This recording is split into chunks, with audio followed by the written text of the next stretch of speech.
Hi everybody and welcome back to Let's Play Pokemon Let's Go Pikachu. And in the last part we took on our rival for the second time and we started to head through Viridian Forest. And this part is pretty much just gonna be us... Oh shit, so many Pokemon. It's gonna be us pretty much just finishing off Viridian Forest, find some trainers, and having a look for some more Pokemon before we move on to the next major part, the next major city, which is Pewter City. And she's got a Pidgey, and so of course this means we have no issues with our Pikachu, especially considering we're 6 levels above her at this point. Just blast the shit out of it. There you go. And Pidgey's down. And that's the end of that battle. That was pretty comfortable. Last Jocelyn is defeated. And we got 3 Pokeballs. 80 Pokedollars, but more importantly, we got Pokeballs. So now it's time for us to move on. Oh, there's another Pikachu there. Don't need that. Don't need an Oddish or a Kakuna. Fuck. I ran into a Metapod. I thought I could avoid it. What is kind of nice actually is that you can see like leaves fluttering down the screen as you move through Viridian Forest. I do kind of like that. It just gives a little bit more of a... just gives it more of a forest type feel rather than just trust us, it's a forest. Time for Bugcatcher Sammy. And this is the last guy on... Because I remember in the original Gen 1, the last Pokemon you had to fight was a really high level Metapod. It was one guy who had a really high level Metapod. He had a level 9 Metapod. And in here, well, it's fucking pathetic. It's only level 3. I don't know if that knows Tackle. I have no fucking idea. Because it learns Tackle much later. He's fucking cheating. He's hacks. I call hacks. But there we go. And we got 3 Pokeballs out of it. Nice.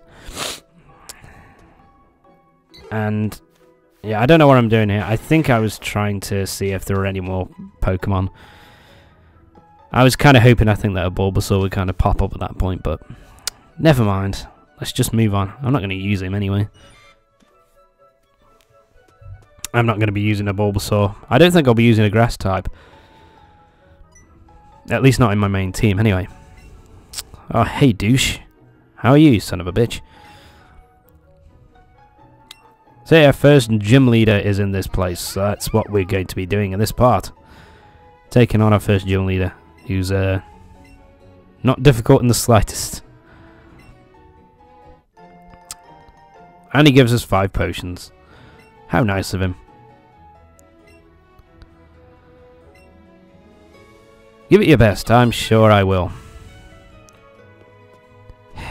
One thing I do miss about the original Gen 1 and the earlier Pokemon games is that, I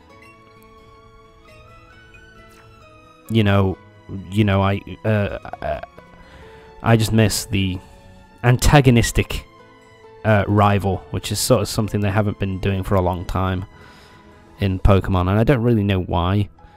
I think they did a good job with it in X and Y, even though that game isn't particularly, brilliant, isn't particularly miraculous, isn't particularly good, to be fair. But in that game, you had like 2 trainers. One of them was an antagonistic trainer who took the...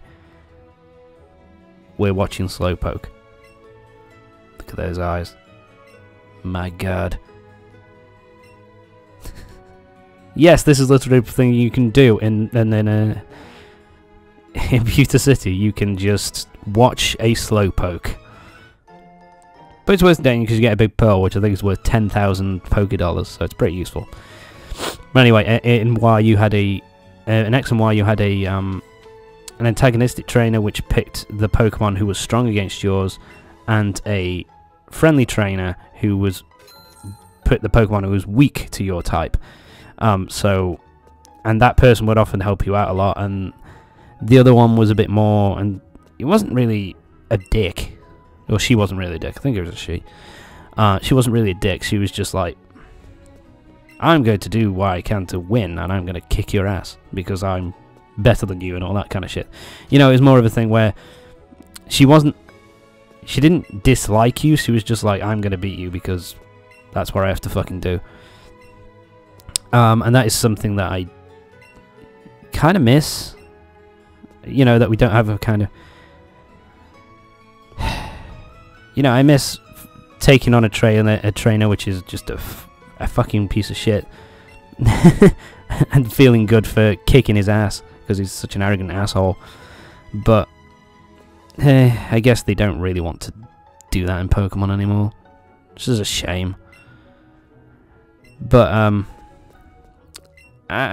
to be fair, from what I remember, the trainers from the rivals from the last gen, Gold and Soul, what the fuck am I talking about? You know, Sun and Moon and Ultra Sun and Ultra Moon. The main trainer in that wasn't too bad. He wasn't too bad, even you know, he still had a decent. He had a decent Pokemon team all the way through, so he wasn't too bad, from what I remember. But anyway, we're moving on. So I've pretty much done everything in Pewter City that I can, apart from take on Brock. So what I did at this point was I grinded for so long. With something like a Butterfree or a Pidgey or a Pidgeotto, you want to use a Nana Berry. Basically, that stops them from moving left to right or up and down. So you just want it. Yeah, at this point I was just like, fuck it. Shit, I missed. Shit, I missed. There we go, we got a nice. There we go. I'm trying to catch this Butterfree because even though I had a Metapod at this point, but what I decided to do was pretty much just say, screw it. I'm gonna... Fucking hell. Tom, do it. I figured I'd just catch a wild Butterfree. Great. I think I should have him this time. Especially, I think because he's at a higher level than my Metapod anyway. Fuck. Because I remember... Jesus. Ah, you fucking piece of shit. Oh. You're a fucking asshole. Come here. I'm gonna catch you. And I'm only going to use you for the early part of the game because that's the only part you're fucking useful for. You piece of shit. Oh my god. I left this in because I did actually catch... Oh, for fuck... Tom. Motion controls! Motion control catching. This is why you are irritating. Oh, for fuck's sake. You fucking... You red-eyed fuck. Raspberry will make him easier to catch. Ah. You red-eyed bastard. You're mine. One! Fucking hell. He stayed for a pretty long fucking time, to be fair to him. Ah, you're annoying. Come on. Nice. Please say this is it. Oh, thank the fucking Lord. So we got ourselves a Butterfree, you got a level 88. What's kind of interesting is that I have a ooh, double team, that's useful. Double team basically raises your evasiveness. Pretty useful, but I don't really use it all that much. What's interesting is that I raised up a Caterpie in my first file, and tried to evolved him into a Butterfree. And at level 10 it didn't learn Confusion. And at level 12 it didn't learn Confusion. And I was like, okay, what the fuck? I'm just gonna, you know... I'm just not gonna bother with this piece of shit. I'm gonna go off and get something else. I'm just gonna, you know... I'm just not gonna bother with a Butterfree this time. And then I caught this wild one just out of curiosity. And I didn't use him for a while because I thought, well, Butterfree doesn't learn psychic type moves anymore. It doesn't learn confusion. So I was like, okay, fuck it, whatever. Went back and actually looked at his move list. This is when I was in Cerulean, I think, and it knows confusion. So if you catch a wild Butterfree, it already knows confusion. Don't get it. This is my team. We got Pikachu, we got Oddish, we got Pidgey, we got Butterfree, we got Rattata, and we got Nidoran female. For the first gym, you need one of two types, really. You either need Pikachu, your starter, and the Eevee starter as well. They will both learn Double Kick early on, which is a fighting type move, which is good, strong against rock. And another type of type of Pokemon you want is Grass type. As it says here, this is something new. Basically, you have to have a Grass or a Water type Pokemon in order to enter this dungeon at all. In order to enter this gym at all and take on the gym leader, which shows a different emphasis in what they're doing with this game, because this is pretty much designed to be baby's first Pokemon game. Which, alright, it's a nice little addition for people who don't know what the fuck they're doing, but Jesus Christ, didn't need that. But as I'm showing off here, Double Kick, fighting type move, and yeah, fucking wrecks them. My apologies. So you want a Pokemon with a fighting type move, or you want a Grass type Pokemon.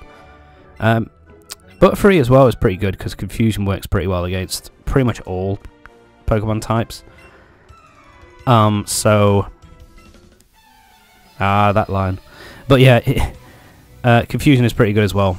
Psychic type moves work well against any Pokemon really, apart from Psychic itself. So pretty good early on. So Geodude, and we're gonna have Pikachu kick him in the face again. Twice. Boom. And there we go, he's dead. From what I remember, Geodude is at level 8? No, Geodude is at level 10. And his second Pokemon, Onix, is at level 12. So, in the first gen, you needed to be at level 14 in order to take him on comfortably, but now it's just 12. Pretty easy. And something else which is kind of cool as well is that Brock has his original stance from Pokemon Gen 1, the Wakanda Forever sign.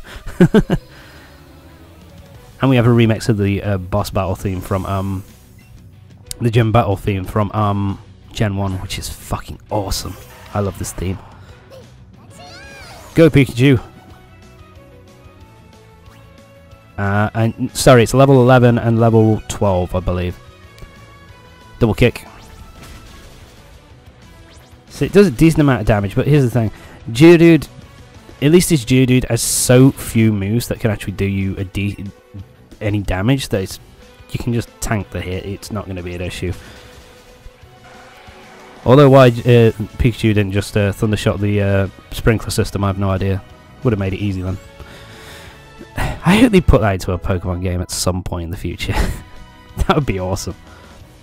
So we're going to switch now. Because I thought you'd think of this, but well, I haven't used Oddish yet. Let's use Oddish. This cute little fucker. And I have one Grass type move. I have Absorb, I believe. What level is he at? Yeah, he's at 12. He's at 11 and 12, so get your Pokemon, all your Pokemon up to at least level 12 and you will be just fine. I mean, look at that. Did nothing. And fuck you, Onix. God, that was brutal. He just one-shotted the motherfucker. So there you go. That's and that's Brock done. He's pretty easy. You know, it was always easy in Gen 1, but he's a bit easier here. And I love this little, the tail, and the little the high five with the tail. That's fucking awesome. Learn TM 1 Headbutt. TM is a technical machine, as it says here. You can teach it to the Pokemon. The cool thing is, in this version of the game, you can teach it to as many Pokemon as you fucking will, please. Yeah, that's kind of sweet. If you notice, if you shake your remote at that point, it will like tell you that Pikachu's like really happy for winning, which is kind of cute. But Headbutt is a pretty useful move. Does a decent amount of damage if you've got a physical type Pokemon. Oh my god, it's blue! Holy shit! I remember you from Pokemon Generation 1.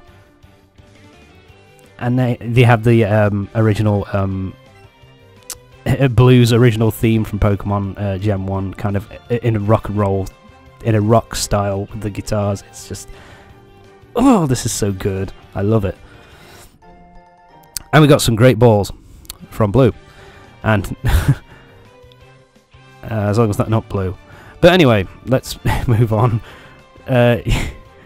So yeah, Blue is going to be a part of the game, and he's going to be a super boss later on. He's going to be a person you can fight in endgame, along with Green and along with Red. So that's kind of cool, which I'll show off. But see you later, newbie. And that's what I just love him. He's just great. I love his design, actually. He's really cool. But anyway, that's it for this part of Pokemon Let's Go Pikachu. Join me next time when we'll be heading along the next stretch of road, and we'll be heading